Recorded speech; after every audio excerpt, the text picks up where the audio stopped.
Right then, as promised, turn that down. I'm here to help Year 10s with the mock exam. My Year 10 class specifically, so if you need any help, just you're watching, giving me a hello, and then ask away.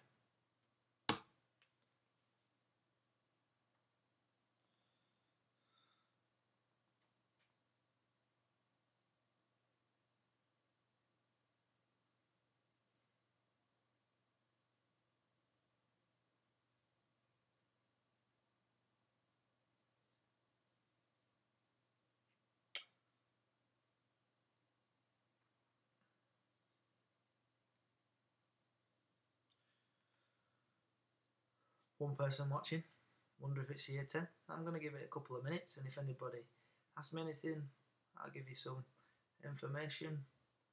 Otherwise, I'm going to go over there and carry on with my marking. But that's how teachers roll.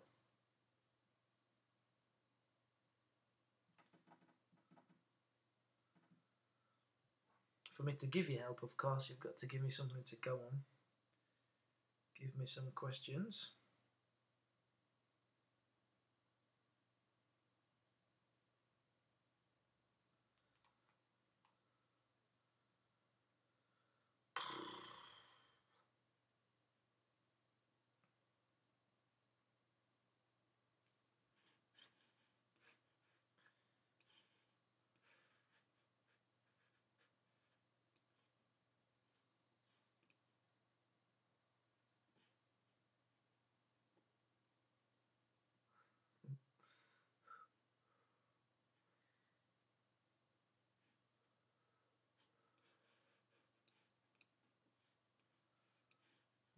Alright.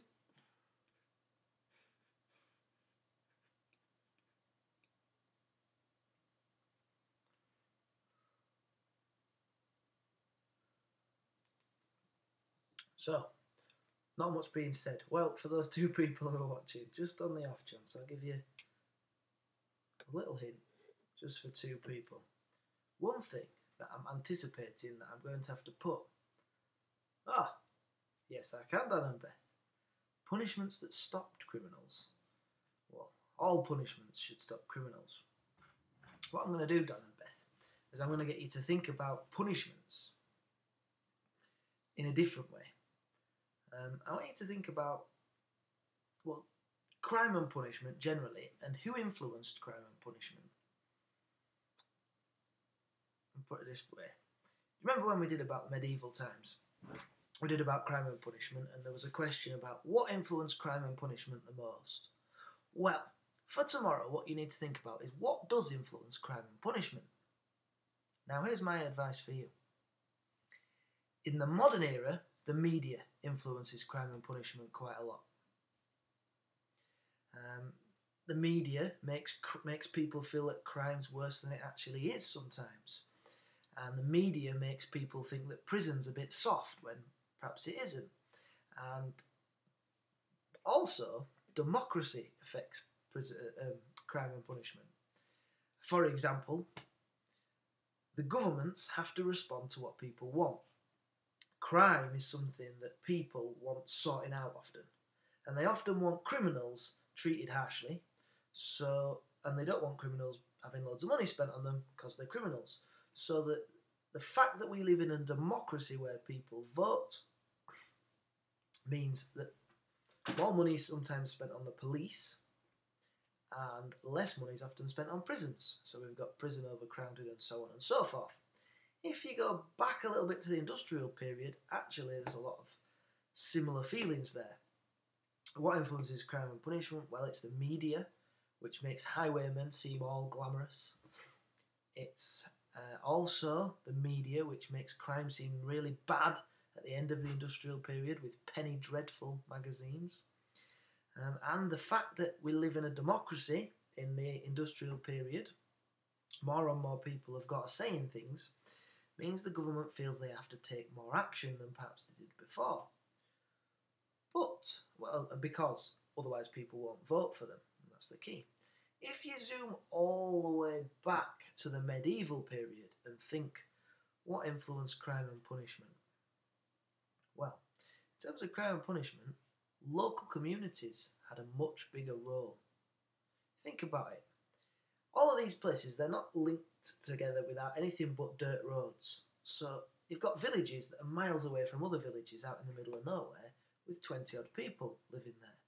It stands to reason that because villages were so small and isolated, I'd get that written down, villages, towns, I suppose call them settlements, were so isolated and so small, it stands to reason that the people in it sort of looked after themselves. If I got 20 of anybody, 20 Rossett students, and stuck them on a desert island, they would police themselves. They'd come up with some sort of system.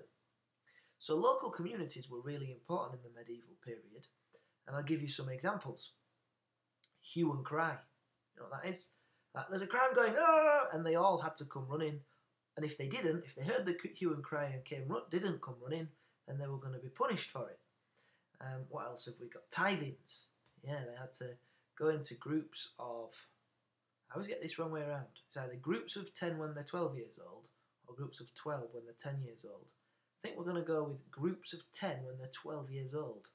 And they were all supposed to look after each other's, well, lawfulness, if you like. They all had to make sure they were keeping the law.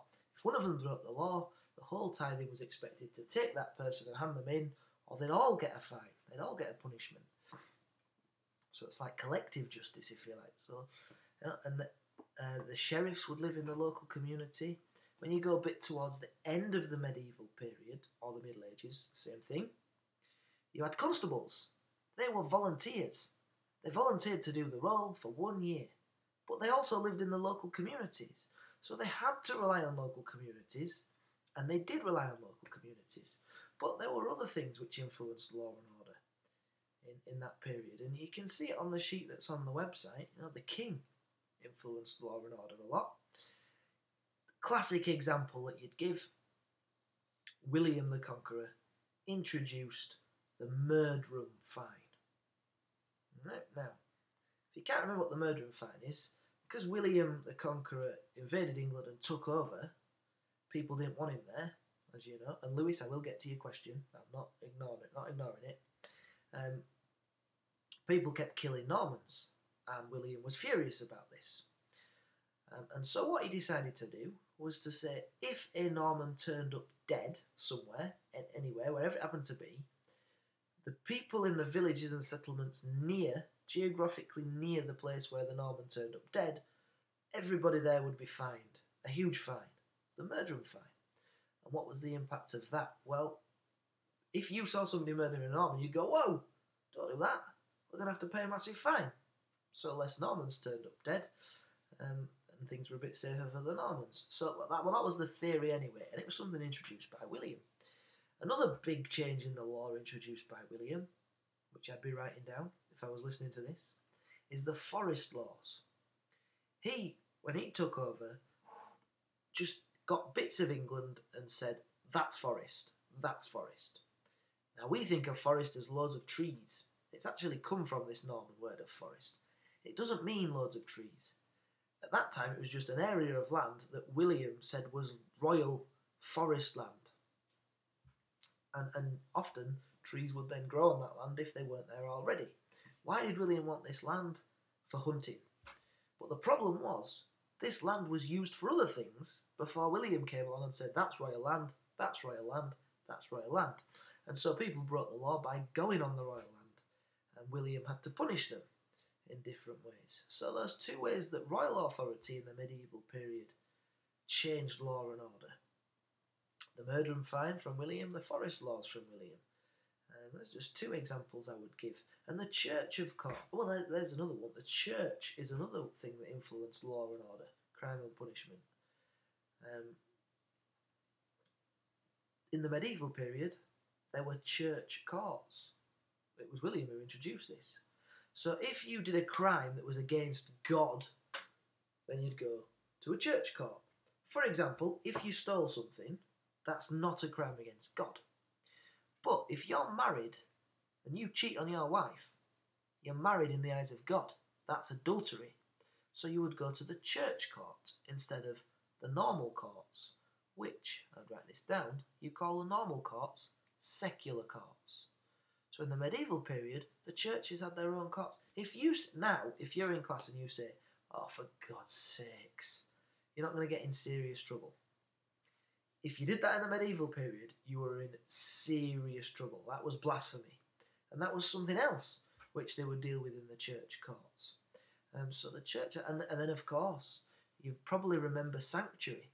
If you were a criminal on the run, then the hue and cry has happened, and people coming after you, you can run to the church and claim sanctuary. And you could stay in the church for a certain amount of time, and then you had to either face trial in the church courts, which were more lenient. They never gave the death penalty in the church courts, or you had to go abroad, and that was the end of it. So the church, royal authority, and local communities had a big influence on law and order. I'm coming to Lewis' question now. Why did William win the Battle of Hastings? Now, don't forget with all of these, there's information on the History Department website. One big reason. Well, here's another thing that you can all have. This will help you tomorrow. In the mark scheme, it always says line of reasoning. You have to have a line of reasoning for a 16-mark question. The big questions at the end. To have a line of reasoning, you have to start with your argument in your introduction. I've tried to tell you this year. Hopefully you've remembered. So when you've got why did William win the Battle of Hastings, if it's a 16-marker, you have to start with your main reason. And you've kind of got 4 to go from, and you'd choose 3. Look, Harold's mistakes, William's clever generalship, like his clever ideas, and 4, the composition of the armies. Choose 3 of those. Well, if it's me arguing, what do I think? I think the main reason William won the Battle of Hastings was luck. That's my introduction. But there were some other factors at work as well, and I'll go through those now. Number 1, Lewis, that I'm going to talk to you about is Harold's mistakes. Personally, I think Harold's biggest mistake was trying to march from the north, Stamford Bridge, all the way down to Hastings to try to repeat his success in beating the Vikings. Because if you remember, he marched quickly up north, took the Vikings by surprise, and then quickly marched south to try and do the same to William. Unfortunately, it didn't work out that way because his men turned up to Hastings absolutely exhausted. And that was perhaps for me his biggest mistake. You could also say it was a mistake of Harold's to not stop his men, the Fyrd, the peasants, F-Y-R-D, from leaving the top of Senlac Hill. Those men were all positioned on the top of the hill in a strong position, and they fell for the Norman trick, which I'll come to in a minute, of the feigned retreat. And they left the shield wall at the top of the hill and went to the bottom of the hill. And then they were wiped out by the Norman cavalry. Now, you could say that was a Harold Godwinson mistake, not managing to keep control of his men, not telling them, do not leave this hill under any circumstances. Perhaps if he'd been a bit better as a general, he could have kept them up there. Those would be 2 mistakes you could say from Harold. But I don't think they were the main reason. You could say William's excellent generalship. What do I think were William's best decisions? Well, I think perhaps his best decision was waiting until late in 1066 before invading. He must have known that in September, October time, especially September, the Anglo-Saxons had to collect the harvest. And he must have known that most of the Anglo-Saxon army was made up of peasants, the Fyrd. F-Y-R-D is what they call the peasant part of the army, the Fyrd. And by waiting until September to attack, he must have known the Fyrd were going to be sent back to their farms to gather the crops, which they were. So Harold Godwinson was scrambling about to get an army to go fight north, and then scrambling about to get an army to carry on the fight back down south, and that was to William's advantage. Another big, clever idea by William was sending men to go and get the Pope's support and returning with the papal banner. Now that's going to get William a lot of support, and his men are going to fight fiercely because they think they're doing what God wants, if the Pope says it, because Pope is God's representative on earth. But William's biggest stroke of genius, of tactical genius on the battlefield, was probably his feigned retreat. The idea was, you've got, this out a little bit, you've got the Saxons at the top of the hill, shield walls. Here we go, here's the textbook. Shield walls in hand, all interlocked. And you've got the Normans at the bottom of the hill, looking up. And it's hard to fight uphill, just as it's hard to run uphill. And William needs to get the Saxons off the top of that hill to the bottom, where his cavalry, his cavalry are there to sort them out.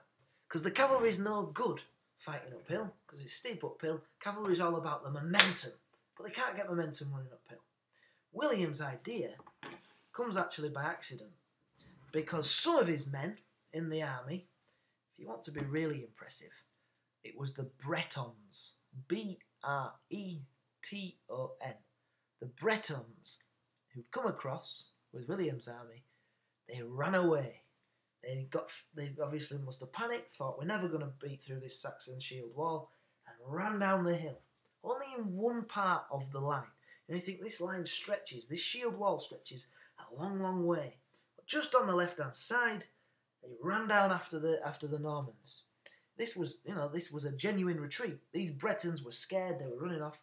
As soon as the Saxons got to the bottom of the hill, you imagine, and I always imagine them getting there, and then seeing the cavalry galloping at them, and thinking, oh no, we've made a mistake, and they were just wiped out by the Norman cavalry. Now William must have watched this and thought, this gives me an idea. I am going to tell my men to pretend in small groups to run away, to run down the hill, and try to get the Saxons to follow them, thinking that they are winning, and as soon as they get to the bottom of the hill, bam, my cavalry will get them. Oh look, the cat's here.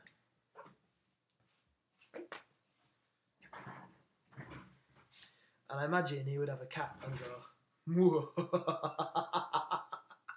that. What do you think? It's Nigel, by the way. Anyway, he got the men from the top of the hill to the bottom using the feigned retreat. What do I think is the biggest reason for the victory, though?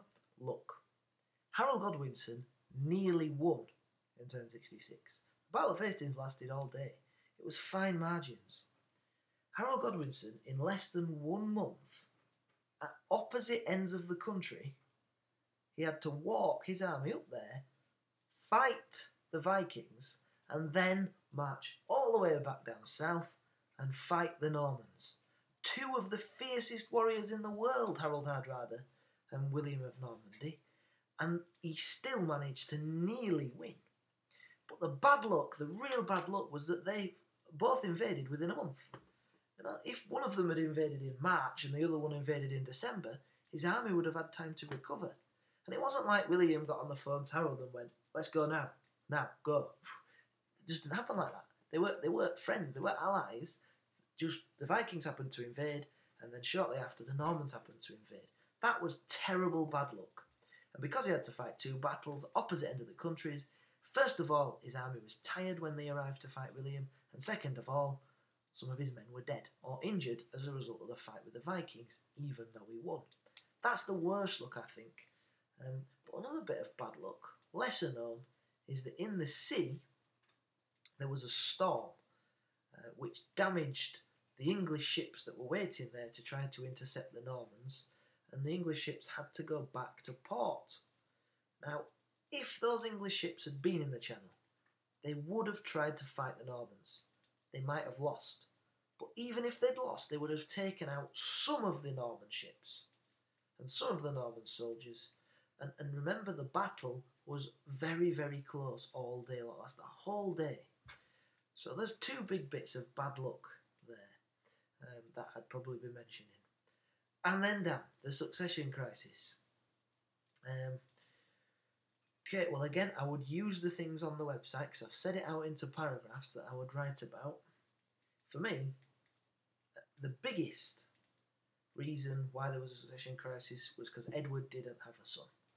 before Edward, the kings before Edward, always passed the thrones on to their sons if they had one. And after Edward, William, he passed it on to his sons after he died. But the problem was Edward didn't have a son. And this meant it was unclear who should be the next king. It would have automatically passed to his son. If he'd had one, there would have been no succession crisis. Linked to this, and you could do it in the same paragraph, you could say, one reason for the succession crisis was Edward didn't have a son, and there were no customs as to what to do if the king didn't have a son. And because the problem was, they didn't have like a rule book. It wasn't like, hey, what we're going to do? He's not got a son. Quick, consult the rule book. It has to be the person who lives closest. They didn't have that. There was no customs. There was, it's not a rule book. Don't use rules in your exam. There were no customs to dictate what would happen if the king didn't have a son. So that for me is the biggest reason, because if he did have a son, there wouldn't have been a succession crisis, so long as that son was old enough.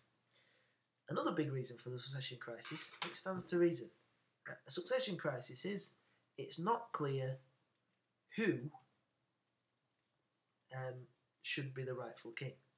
Now, here's my reason. I'd say another reason for the succession crisis is there were three ambitious, powerful people all wanting the throne. Now, my reasoning at the end of my paragraph for this would be, if there was just one powerful person wanting the throne, there wouldn't have been a succession crisis, because that person would have merely got the throne. I recently ate this bounty just before I came on the internet. I was the only person who wanted this bounty, so I ate it. If my wife and Nigel, the cat, wanted this bounty, we might have had to have a scrap for it, and of course Nigel would have won. You've just seen him. It's the thing, that's the logic. So if there was only Harold Godwinson wanting it, it wouldn't have been a problem. But the fact that there were three ambitious people who all wanted the power of England, and England was really wealthy, that's a reason in itself. So one, Edward didn't have a son, there were no customs. Two, there were three really powerful people who all wanted the throne at once, and all had a reason to say they should have been king. And what would I give as my other reason? I guess I would give Edward's capriciousness. If you like, Edward's inability to decide who he thought should be the next king. And you've got to give examples. Well, we should know that on his deathbed, he named Harold Godwinson as his next heir. But if you rewind from January 1066 when he died, in 1051, he fell out with the Godwins, and it's suggested that he promised the throne to William in 1051. Oh, Nigel nearly fell off then. And there's also, at some point during his reign, he sent people to go and look for his nearest living relative, Edgar the Atheling. Why would he send somebody all the way across Europe, as far as Hungary, to go and find his nearest living relative?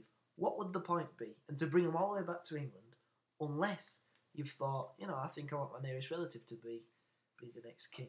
So there's three examples of Edward suggesting to people that they were the next rightful heir to the throne. And that suggests he kept changing his mind. So there you go. You've had a bit about Crime and Punishment. You've had a bit about the Battle of Hastings. You've had a bit about the succession crisis. You've got a cat. You've got a tiny kitchen. And you've got me. What more could you want? I'm done now. So unless there's any other questions, anything specifically you want some help with, everything I've talked about there, it will be available. It'll come back on my YouTube channel in probably about 10-15 minutes, and you can, if you've missed any, rewind through, because I'm guaranteeing you everything that's come out of my mouth, jot down, make notes of it. It will help you when you come to do your mock exam tomorrow. Okay, so I'll just I know there's a delay between what I say and what comes up on that live chat box. So unless there's any other questions that anybody wants to go through, no problem, Dan. How come you swapped accounts partway through? I'll be doing this next year for your real exams, by the way.